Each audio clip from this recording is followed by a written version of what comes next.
Avery Johnson and John Gonzalez here to offer their thoughts on what was a hectic, sometimes disjointed Game 1, fellas. Coach, I'm going to you here. This is a lot to digest and a big win to take home court away from the Celtics. We can go long-term thoughts in a moment here, but what's the emerging thought from this 48-plus? Well, when you look at this game, Mikal Bridges was unbelievable, especially in overtime. And to play, 53 minutes in this game, 51 minutes, man, this was incredible. I coached against him when he was at Villanova.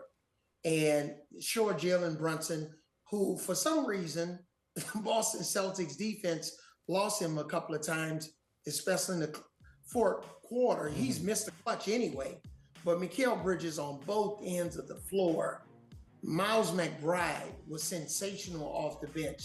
So while Jalen Brunson is going to get a lot of the credit, your role players, those X factors, those are guys that when they have a collaborative effort on both ends of the floor, they help you steal game ones, especially on the road in the first game of a playoff.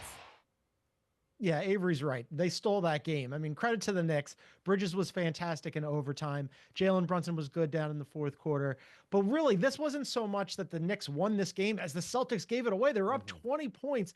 They missed, they shot 25% from three. They missed, as Joe said, the most three-pointers in playoff history. This was a Knicks team, by the way, that shot 55% from the line tonight. They missed 14 free throws on the road in Boston against a team that they had lost every game to during the regular season.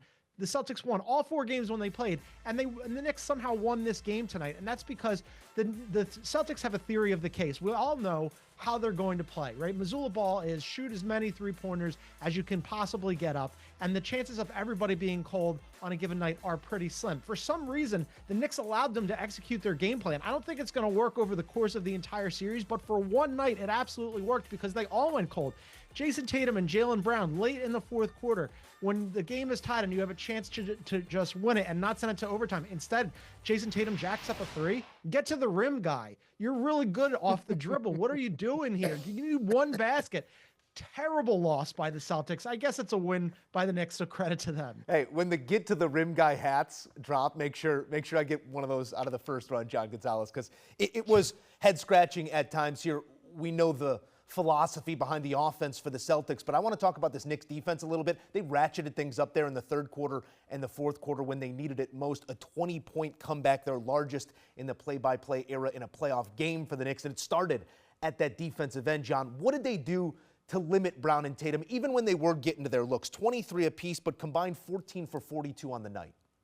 Yeah, I mean, I'd love to give the Knicks credit on this and say the Knicks played great defense. I guess they played okay defense, but to be honest with you, I thought that the Celtics got every shot that they wanted to get. They just missed them. They all went cold. I mean, Jason Tatum, as you mentioned, those two guys, Jason Tatum and Jaylen Brown, a combined 14 for 43 from the floor and 5 for 25 from three, and that was emblematic of the team's problems as a whole. Nobody could get a shot to go. They were all the rim absolutely had a lid on it. But in those instances, as I'm saying, especially late, when you cough up a 20-point lead, okay, we know what you want to do if you're the Celtics and you're Joe Mazzulla. You like to shoot as many threes as possible. You did it all season long. You shot 48 on average per game during the regular season. Tonight, you took 60. At some point, there has to be an adjustment to go, okay, it's not working for us from deep. Let's just get some baskets. Let's get fouled. They don't get fouled a lot. That's not really their game. But in a close game in the playoffs, Avery knows this more than anybody, right? Playoffs basketball are different. Sometimes your strategy during the regular season doesn't work. You got to adjust. You got to change it up. I'm shocked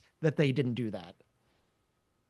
I have 2 problems tonight, and none of my problems are with Jason Tatum. Jason Tatum missed a couple of shots. They'll go down in game 2.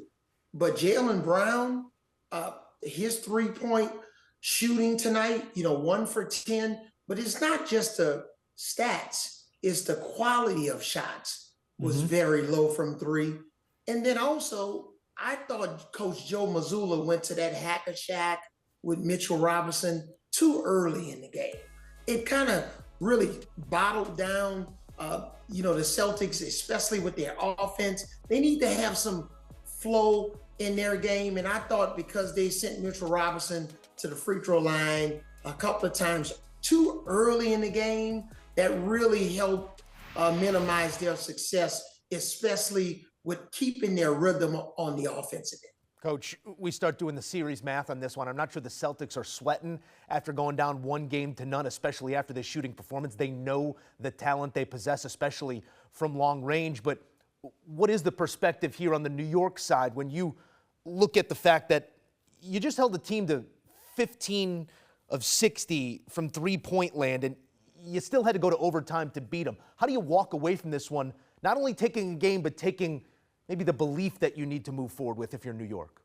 Yeah, and I think Derek White attempted 16 threes. That's probably too many. The easiest thing, and we said it when I played, when you're fatigued, just shoot a three. When you don't want to move the ball anymore, just shoot a three. Get one up. Easy, just get one up. But it takes more force and tenacity to get the ball to the basket. And even when you get it to the basket, you can force double teams and driving kicks, penetrating pitch. So I just thought the shot selection for the Celtics was really atrocious tonight and kind of under becoming of a team that's trying to repeat as an NBA champion. Yeah, Avery's right. I mean, we keep coming back to the same thing, right? The shot selection. At some point, the shot diet had to change a little bit. I mean, they shot, 12 more threes tonight than they shot on average during the regular season. It was almost, Joe, as you're thinking about tonight versus the rest of the series, tonight the Knicks were daring them to shoot it. I don't know that that's a good philosophy over the course of the series because, again, they have so many guys that can shoot it, and the chances of them all being cold over a 7-game series, I think, are pretty slim. But for tonight, the Celtics just kept shooting them, and the Knicks said, I guess go ahead and do it. You can't get any of them to go down. So, yeah, the Knicks stole one tonight. I had the Celtics in 5 coming into this series. The Knicks got one right away. I think they're probably thrilled to win the first one of the series, and now all of a sudden the Celtics have to go and reevaluate what's going on in their game plan.